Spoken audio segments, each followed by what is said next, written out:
Hi, I asked you to find all of the monoid structures that can equip the bits, the set 0 and 1. So we've got to have an operator with two inputs and one output, so some logic gate or another, and we've got to have a neutral element which is absorbed left and right, and our operator's got to be associative. So rather than considering the gates in succession and wondering, is this a monoid or not? Instead, let's go hunting slightly more cunningly. We've got to have a neutral element. It's got to belong to X, so it's got to be 0 or 1.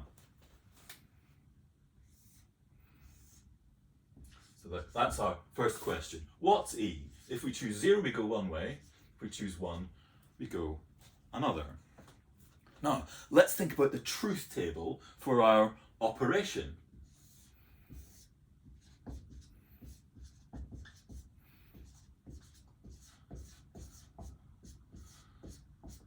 Now, if we've decided that E is 0, then the laws actually tell us about some rows of this truth table. In particular, we know that 0 has to be absorbed left and right, so we'll get a 0 here, a 1 here, and a 1 here. There's absolutely no choice about that. So the only question remaining is what to put there. Likewise, if we take E equals 1, again, consider the truth table. The choice that E equals 1 means the laws tell us an awful lot about the output here. In the bottom 3 rows of the truth table, we have to have 1, 0, and 0. And the only question left is what goes there? And so we've got at most 4 candidates for our operator, because this could be 0 or 1, and this could be 0 or 1. All right, so if we choose this to be 0, that's gate 6, also known as XOR.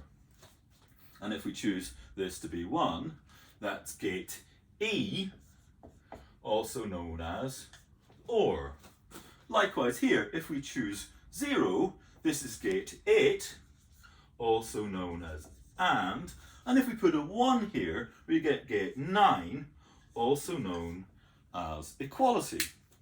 But do these operators obey the laws? One thing you could do, well, we know that they definitely obey these 2 laws because we constructed the truth tables to make that so. The only question left is whether the operators are associative. So you could build a circuit in syrup which takes A, B, and C as inputs and then computes for each of these 4 operators. You build a separate circuit, computing whether this combination of operations is equal to this one. And if you get all trues coming out, then fantastic, the operation's associative. But I don't have syrup on me at the moment, so I'm going to have to think about it. And here's the trick that gets you associativity cheaply. If I've got any expression like this, A, B, and C, then, each of these A, B, and C is either E or it's not E. So let's just see what happens. If I've got op of op E, B, and C, then I've got a law that tells me that that's equal to op of B and C, and that's also equal the other way around to op of E with op BC. If I put my E in the middle, then I've got op of A and E with C, and again, by the laws we already know, that turns into op of A and C, and likewise that's equal to op of A and op E, C. And if I do the same thing with E instead of C, then the same thing is going to happen. So I've checked that if one of the three inputs is an E, we're definitely getting the equation holding. The only alternative is that all of the inputs are not E. So that's the question. What about, does op of op not E with not E, is that the same thing as op of not E and op not E and not E? Well, that's fantastic, because if you look at these truth tables, you'll see that they're always the same in the middle. 0 and 1 are taken to the same place as 1 and 0, whether we went left or right. So these operations are all commutative.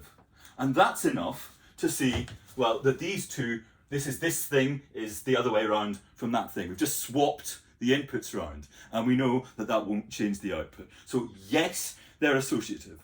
So that's to say, we had 4 candidate gates that could possibly obey the absorbing the neutral element laws, and they all turn out to be associative. So that's your 4 monoids on the booleans, XOR, OR, and an equality.